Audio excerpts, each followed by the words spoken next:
Bonjour à tous, aujourd'hui une petite revue sur un bracelet connecté, le Honor Band 4. J'avais déjà testé le Mi Band 4 il y a quelques temps. C'est un bracelet qui a déjà quelques mois. Il se trouve qu'actuellement chez Electrodépôt, on le trouve à 28 € et quelques. Donc je trouvais que c'était pas mal d'en parler étant donné que le produit est très intéressant. Tout d'abord, la vidéo sera peut-être de meilleure qualité puisque là, elle est filmée avec un smartphone Oppo Reno 2 qui a une qualité qui est quand même supérieure à la norme. Donc du coup, la vidéo devrait être beaucoup plus propre. Donc voilà le Honor Band 5. Alors le Honor Band 5, par rapport au Mi Band 4, la grosse différence, c'est principalement le fait que l'écran est quand même plus grand et il est quand même plus lisible. Donc voilà comment il se présente. Donc là, sur le Honor, lui, ce qu'on va rencontrer aussi, c'est le support de charge sur lequel on va poser le bracelet par rapport au Mi Band qui, lui, se décroche totalement et des bracelets qui sont amovibles et éventuellement on peut en changer la couleur.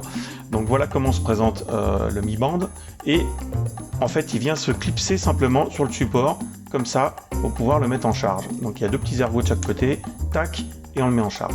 Voilà, tout simplement. Alors, que dire d'autre? Au niveau de l'autonomie, on est un petit peu en dessous du Xiaomi. Le Xiaomi, lui, il est donné pour à peu près 3 semaines d'autonomie. On n'en est quand même pas loin. Lui, il va être plutôt basé sur 2 semaines d'autonomie. Voilà, bon, c'est pas dramatique en soi, sachant quand même que je trouve que l'écran est plus lisible, donc ça c'est quand même un gros plus. Et on va retrouver des éléments qu'on n'a pas sur le Mi Band 4 de chez Xiaomi.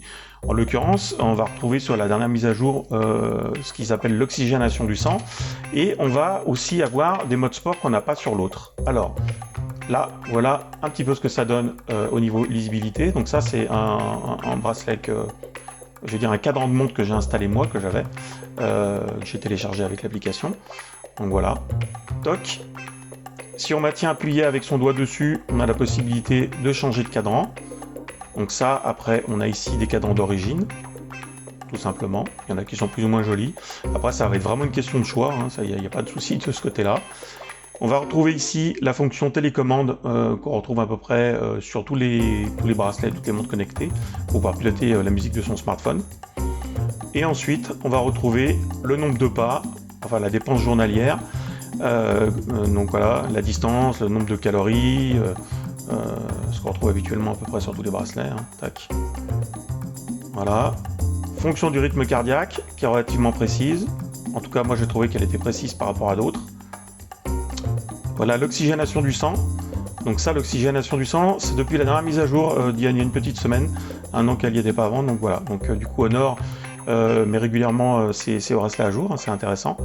Donc là, le sommeil. Dans les exercices, on va retrouver pas mal de sports différents. Ils n'y sont pas tous.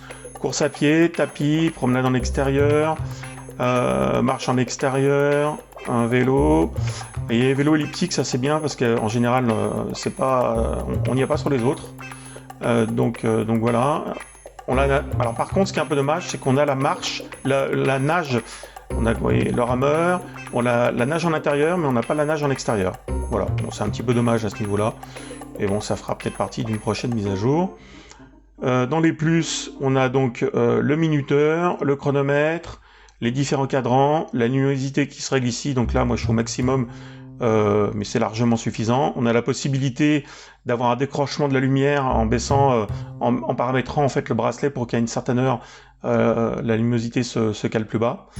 Donc voilà. Et après, donc on a une fonction réveil dessus qu'on va rencontrer. Avec un mode vibreur, etc. Donc esthétiquement assez joli. Donc le bracelet, lui, il est fixe, hein, on peut pas l'enlever, on peut pas le changer.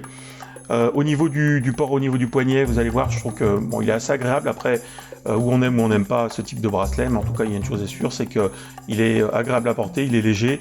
Donc voilà, vous voyez, et il reste quand même relativement lisible. Un simple mouvement du poignet vous permet de l'activer. Donc voilà, donc moi je trouve que pour le prix il fallait en parler, il est vraiment sympa, à vous de voir si ça vous intéresse ou pas. Moi je vous le conseille, je trouve qu'il a pas mal de petits avantages. Donc voilà, puis le fait que les mises à jour soient quand même faites assez régulièrement, ça rend le produit relativement intéressant. Moi je sais que je vais nager avec, et au niveau étanchéité, il n'y a absolument aucun problème. Voilà, j'espère que cette petite vidéo vous aura plu, vous aura permis en fait de comparer un petit peu sur ce type de produit là. Et puis n'hésitez pas à liker, à vous abonner. Je vous dis à très bientôt.